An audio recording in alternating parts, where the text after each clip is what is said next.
तंजीम के तमाम ममालिक का और इस्लामी ताउन तंजीम के सरबराह मौजूदा जो इस वक्त हैं खादिमुल हरमैन शरीफ़ैन शाह सलमान बिन अब्दुल अज़ीज़, उनका और उनके वज़ीर ख़ारजा और उनके वलीअहद का भी इजलास से एक हफ़्ता कबल पाकिस्तान में और हिंदुस्तान में एक प्रोपेगेंडा किया गया कि इस्लामी ताउन तंजीम के वज़राए ख़ारजा के कश्मीर का कहीं ज़िक्र नहीं है और एक वसी पैमाने पर उसको मायूसी की कैफियत में फैलाने की कोशिश की गई। हमने उस वक़्त भी कहा और मैं समझता हूँ कि उन्हीं हमारे दोस्तों की ज़िम्मेदारी है जो ये प्रोपेगेंडा करते रहे अब कि वो कम अज़ कम कौम को हकीकत और सच तो बता दें। 57 इस्लामी ममालिक ने बिल इत्तिफाक कश्मीर के मसले पर पाकिस्तान के मौक़िफ़ की तायीद की और हिंदुस्तान के मज़ालिम की मज़म्मत की। मोहतरम इमरान ख़ान साहब का वाज़े मौक़िफ़ है, अब नहीं कि जब वो हुकूमत में आए हैं या वज़ीर आज़म हैं, जब वो हुकूमत में नहीं थे उस वक़्त भी, कि तौहीन नामूस रिसालत के ऊपर आलमी तौर पर कानून साजी हो अक़वाम मुत्तहिदा से। इस्लामिक फ़ोबिया, तौहीन नामूस रिसालत, तौहीन आसमानी मज़ाहिब व कुतुब व अंबिया। और उन्होंने, आपके इल्म में है कि 12 रबीउल अव्वल से एक दिन कबल तमाम इस्लामी ममालिक के सरबराहान को ख़त लिखा था जिसमें यह कहा था कि आइए मिलकर एक मौक़िफ़ अपनाएं और तौहीन नामूस रिसालत को और अंबिया की तौहीन को और आसमानी कुतुब की तौहीन को और इस्लामिक फ़ोबिया के ऊपर हम उम्मत मुस्लिमा एक मौक़िफ़ बनाकर आगे जाए। अल्हम्दुलिल्लाह सुम्मा अल्हम्दुलिल्लाह, इमरान ख़ान साहब के मौक़िफ़ को, पाकिस्तान के मौक़िफ़ को, और अगर मैं ये बात कहूँ तो गलत नहीं होगा कि उम्मत मुस्लिमा के मौक़िफ़ को हमारे वज़ीर ख़ारजा मोहतरम जनाब शाह महमूद कुरैशी साहब ने जब इस्लामी ताउन तंजीम में पेश किया कि वज़राए ख़ारजा के इजलास में, तो अल्लाह के फ़ज़्ल करम से वहाँ से मुत्तफ़िक़ा करारदाद इस्लामिक फ़ोबिया के मामले पर, तौहीन नामूस रिसालत और तौहीन मज़ाहिब के मामले पर यह आई कि अक़वाम मुत्तहिदा इस पर कानून साजी करे। मैं समझता हूँ कि ज़राए अबलाग़ को, मुल्क भर के उलमा व मशाइख़ और सियासी और मजहबी जमातों को इस पर आगे बढ़ना चाहिए और अब हुकूमत पाकिस्तान की ये जो हमारे मौजू हैं, कश्मीर, फ़लस्तीन, तौहीन नामूस रिसालत, तौहीन अंबिया, तौहीन आसमानी मज़ाहिब कुतुब, ये हमारे सबके मुत्तफ़िक़ा मौक़िफ़ हैं। इस मौक़िफ़ की पाकिस्तान से, इस्लामाबाद से उठने वाली आवाज़ की तमाम उम्मत मुस्लिमा की तरफ से तायीद, मैं समझता हूँ ये अल्लाह तबारक व तआला का फ़ज़्ल व करम और हमारी जो ख़ारजा पॉलिसी है और वज़ीर आज़म पाकिस्तान की जो कोशिशें हैं, वज़ीर ख़ारजा ने जिस तरह शाह महमूद कुरैशी साहब ने मौक़िफ़ पेश किया, ये उसकी कामयाबी की दलील है।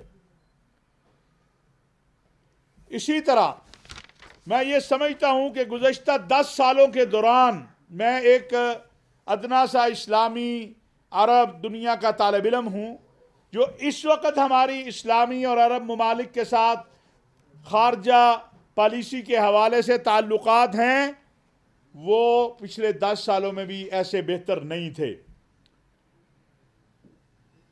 चंद लोग सिर्फ, उनको अब याद आया है फ़लस्तीन का नाम। जब अल-अक़सा 3 दिन बंद रही तो माजी की एक हुकूमत ने अल-अक़सा की तालाबंदी के ऊपर मज़म्मत करनी भी गवारा नहीं की थी। 3 दिन अल-अक़सा को ताले लगे रहे थे। अल्हम्दुलिल्लाह हम तो अपने फ़लस्तीनी भाइयों और कश्मीरी भाइयों के साथ खड़े हैं और फ़लस्तीन और कश्मीर उम्मत मुस्लिमा के इज्तमाई मसाइल हैं।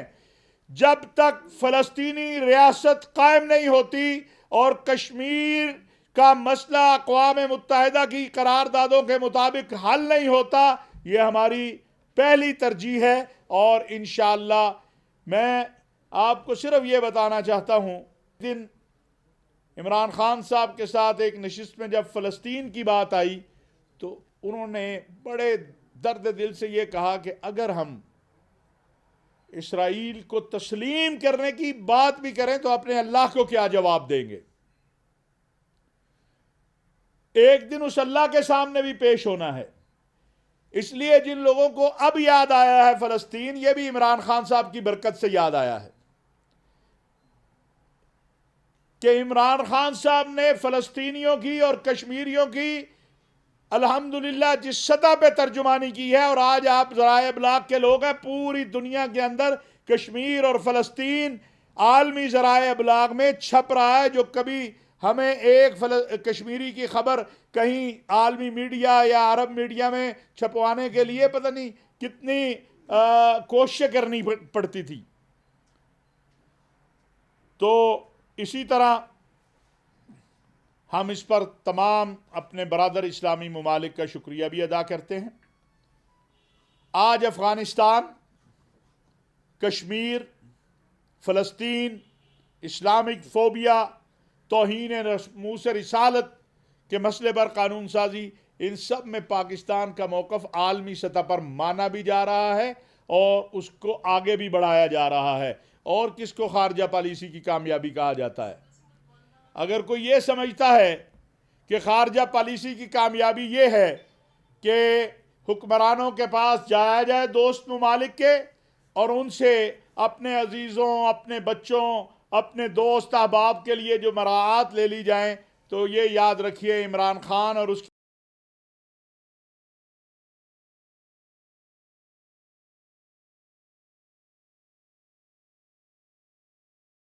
हुकूमत में हैं और ये करते रहेंगे।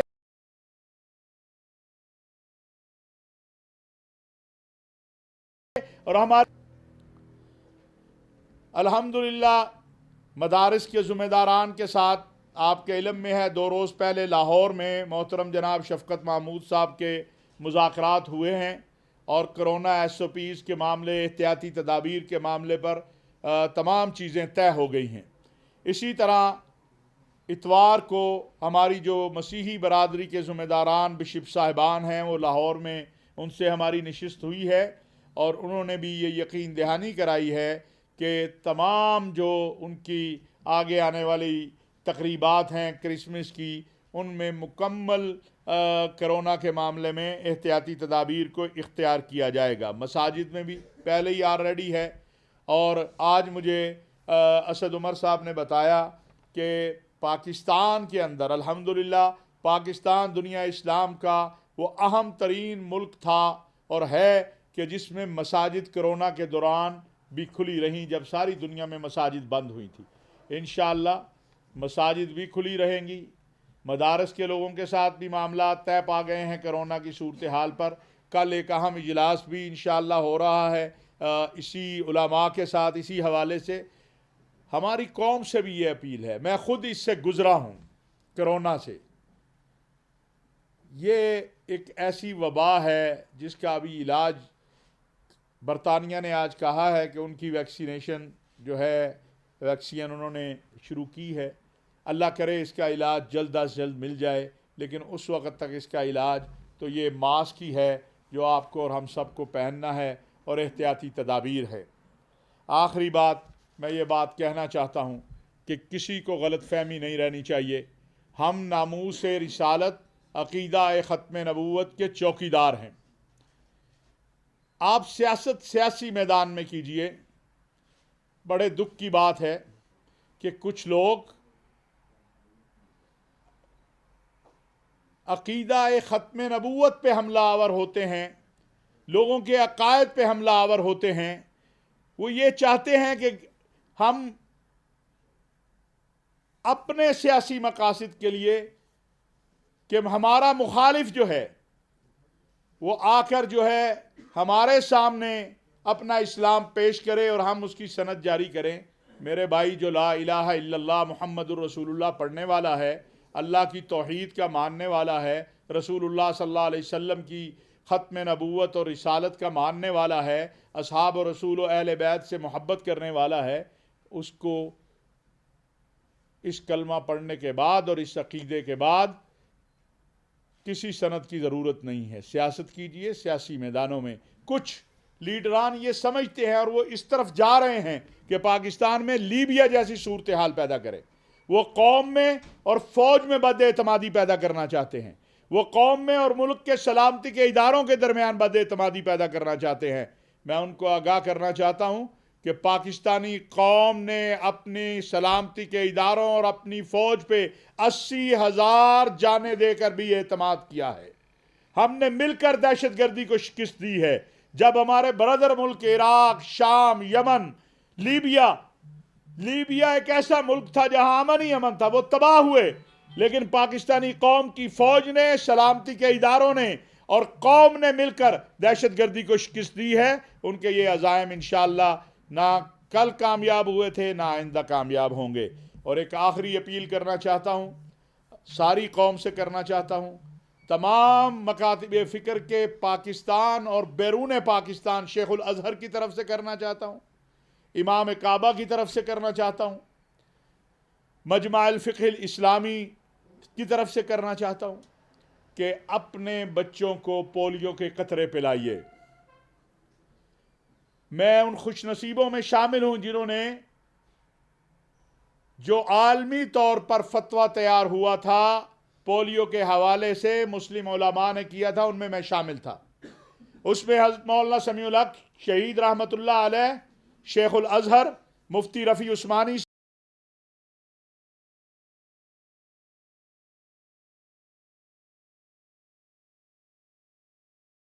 साहब, मुफ्ती ये चीज नहीं है। लेकिन अगर आपका बच्चा आपकी नाअहली या खौफ या बिला वजह के इस चीज के बाद भी, मैं ज़राए इब्लाग से भी कहूंगा, माशाल्लाह ज़राए इब्लाग इस पर बहुत अवेयरनेस फैला रहे हैं, इसके बाद भी आपने अगर अपने बच्चे को कतरे नहीं पिलाए और वो खुदा न खास्ता अपाहज हो गया, तो फिर आप अल्लाह के यहाँ भी मुजरिम होंगे और कौम के यहाँ भी मुजरिम होंगे। इसलिए जो इस वक्त वो रज़ाकार जो पोलियो की मुहिम में है, मैं उन्हें भी सलाम पेश करता हूँ। आप साहब तो ये बता दें कि गवर्नमेंट के इस फैसले को, जो लाहौर जलसे के हवाले से है, और पिछले जो दो फैसले पेशावर और मुल्तान, इन फैसलों को आप किस नज़र से देखते हैं? मैं समझता हूँ कि बिला वजह की जो तशद्दुदाना सोच है, मुतशद्दिद सोच, इससे सबको गुरेज करना चाहिए। हिज़्ब इख्तिलाफ, उनको टेबल पे आके बैठना चाहिए। स्पीकर साहब ने उन्हें बुलाया, उन्हें कोरोना कोई इमरान खान तो नहीं लेकर आया, या कोरोना कोई जो है हिज़्ब इख्तिलाफ तो नहीं लाई, ये एक वबा है, पूरी दुनिया में है। तो आइए बैठिए। मैं समझता हूँ जो कुछ और मैंने फैसला भी किया है कि जहाँ पर गाली गलोच किसी प्रोग्राम में होगा, बदतमीज़ी होगी, या मैं जाऊँगा नहीं या उठ के वहाँ से चला जाऊँगा। हमने इस मुल्क में देखा कि क्या कुछ मोहतरमा बेनज़ीर भुट्टो को नवाज शरीफ साहब ने नहीं कहा था, लेकिन फिर हमने देखा कि वो बैठे एक टेबल के ऊपर। जहां तक एहतसाब की बात है तो एहतसाबी अमल तो जारी रहेगा, वो नहीं रुक सकता। अगर कोई ये समझता है कि इससे एहतसाब का अमल रुकेगा, वो नैब जाने और वो जाने। लेकिन मुज़ाकरात तो मुकालमा ही मसाइल का हल होता है। कभी ये नहीं हुआ है कि मुकालमा ही ना किया जाए। तो मैं कल, आपने देखा शिबली फराज साहब ने बताया है कि भाई लाहौर के जलसे की उनको जो है नहीं रोका जाएगा। तो बैठ के सियासी क़यादत को बैठ के मसाइल का हल करना चाहिए। ये अगर किसी का तसव्वुर है कि वो इमरान खान से बात नहीं करेगा, तो फिर वो इंतज़ार करे, 2024 में देखेंगे जो होगा, क्योंकि इमरान खान इंशाअल्लाह 2023 के इलेक्शन तक तो यहाँ मौजूद है। आप सब ये बताइएगा कि आप इसराइल की बात करते हैं, पाकिस्तान के हवाले से ये खबरें मुख्तलिफ आती रहती हैं। सऊदी अरब ने अपनी फ़िज़ाई हदूद जो है वो इजाज़त दे दी है इसराइली तैयारों को, पहले नहीं थी। तो एक खबरें ये भी डॉक्टर शाहिद मसूद के हवाले से भी चल रही हैं कि एक 52 रुकनी हुकूमती वफद जो है वो वहाँ का दौरा भी इसराइल का किया है और उन्होंने तैयारे का नंबर भी दिया है सारा। इस पर ज़रा रोशनी डालिएगा कि क्या इसमें कितनी हकीकत है और सऊदी अरब ने इजाज़त क्यों दी है, वजह क्या है, पीछे क्या वजूहत है। मैंने आपसे पिछली प्रेस कॉन्फ्रेंस में भी अर्ज़ किया था कि पाकिस्तान अपने बरादर इस्लामी मुल्क के साथ अपने ताल्लुकात के ऊपर फ़ख्र करता है। हमारे सऊदी अरब से ताल्लुकात, अमारात से ताल्लुकात बहुत अच्छे हैं, बरादराना हैं, बहुत मुस्तहकम हैं और हम दूसरे ममालिक की खारजा और दाखिला पॉलिसी में बिल्कुल मुदाखलत इसीलिए नहीं करते कि हम भी अपने मुल्क में किसी को नहीं चाहते कि हमारी दाखिला और खारजा पॉलिसी में कोई मुदाखलत करे। दूसरी बात, जब प्राइम मिनिस्टर ये बात कह रहा है, वज़ीर आज़म, कि कोई सोचे भी ना जब तक फ़लस्तीन का मसला हल नहीं होता हम इसराइल को मानेंगे, तो उसके बाद मेरा ख्याल है किसी अफवाह के ऊपर अपने आप को अपना वक्त ज़ाया करना, इसकी ज़रूरत नहीं है हमें। दबाव आ रहा है दुबई, कोई दबाव नहीं है हमारे ऊपर, ये बिल्कुल ये गलत बात है। ना कभी दुबई, अमारात ने, ना सऊदी अरब ने। पहली बात यह है कि पाकिस्तान इतना कमज़ोर नहीं है कि किसी का दबाव जो है वो हमारे ऊपर आएगा और हम इसराइल को तस्लीम करने चले जाएंगे। दूसरी बात है, कभी भी हमारे बरादर इस्लामी ममालिक ने या किसी और ने कभी, ना सऊदी अरब ने, ना मुत्तहिदा अरब अमारात ने, ना किसी और ने, हम पे कोई दबाव नहीं है। हम पे एक दबाव है कि फ़लस्तीन का मसला हल होना चाहिए जल्द अज जल्द। हम पे एक दबाव है कि कश्मीर का मसला हल होना चाहिए जल्द अज जल्द, और वो दबाव हमारी कौम का है, हमारे ज़मीर का है, हमारे अल्लाह का हुक्म है, हमारे रसूल का हुक्म है और उसके लिए हम कोशिश करते रहेंगे। कोई दबाव नहीं। पाकिस्तान एक आज़ाद खुद मुख्तार माशाल्लाह न्यूक्लियर पावर मुल्क है। आप क्यों अपने आप को समझते हैं कि कोई टेलीफोन करेगा या कोई ख़त भेजेगा तो हम जो है अपनी जो हमारा मौक़िफ़ है और कायद आज़म मोहम्मद अली जिन्ना से लेकर आज तक का मौक़िफ़ है हम उसे बदल देंगे? ये कभी मुमकिन नहीं हो सकता। जैसे आपने अभी कहा कि हम किसी मुल्क के ऊपर दबाव नहीं बढ़ा सकते कि वो अपनी खारजा पॉलिसी हमारी उम्मीदों के मुताबिक ढाले। सिर्फ ये बताइएगा, जैसे एक तरफ ये बात है तो दूसरी तरफ जब कश्मीर का मामला आता है, हम कश्मीर के मामले को भी उम्मा का मसला कहते हैं और फ़लस्तीन के मामले को भी उम्मा का मसला कहते हैं। लेकिन जब कश्मीर का जिक्र हमारे बरादर इस्लामी ममालिक नहीं करते तो यहाँ से तहफ़्फ़ुज़ात का इजहार किया जाता है, बिल्कुल उसी तरीके से जिस तरह से अब इसराइल के साथ उनके ताल्लुकात के ऊपर तहफ़्फ़ुज़ात का इजहार किया जा रहा है। तो आप क्या समझते हैं, क्या ये उम्मा का मसला नहीं था और उम्मत को इसराइल, फ़लस्तीन, कश्मीर के मामले पर एक मौक़िफ़ इख्तियार नहीं करना चाहिए था? इससे उम्मा की मजबूती न होती? आज हम इधर क्यों बैठे हैं मेरे भाई? इसीलिए बैठे हैं कि उम्मा ने इसको अपना मसला मुत्तफ़िक़ा तौर पर समझा तो OIC में करारदाद आई, मुत्तफ़िक़ा तौर पर पास हुई। तो ये तो अल्हम्दुलिल्लाह हमारी खारजा पॉलिसी की कामयाबी है कि पूरी उम्मत ने कश्मीर के मसले को अपना मसला करार दिया है। पूरी उम्मत ने कश्मीर में होने वाले मज़ालिम की मज़म्मत की है। तो ये उम्मत ने साथ दिया, उम्मत हमारे साथ आगे खड़ी हुई, तो आज हम उस पर उम्मत का शुक्रिया अदा कर रहे हैं और अल्हम्दुलिल्लाह अपने प्राइम मिनिस्टर का और वज़ीर ख़ारजा का शुक्रिया अदा कर रहे हैं कि उन्होंने वहाँ जानदार मौक़िफ़ जो है वज़ीर आज़म के विज़न के मुताबिक पेश किया और अपने दोस्त ममालिक का शुक्रिया अदा कर रहे हैं। कश्मीर और फ़लस्तीन उम्मत मुस्लिमा के इज्तिमाई मसाइल हैं और इंशाअल्लाह ये मसाइल हल होंगे बिइज़्निल्लाह तबारक व तआला। बहुत शुक्रिया जी आप सब हज़रात।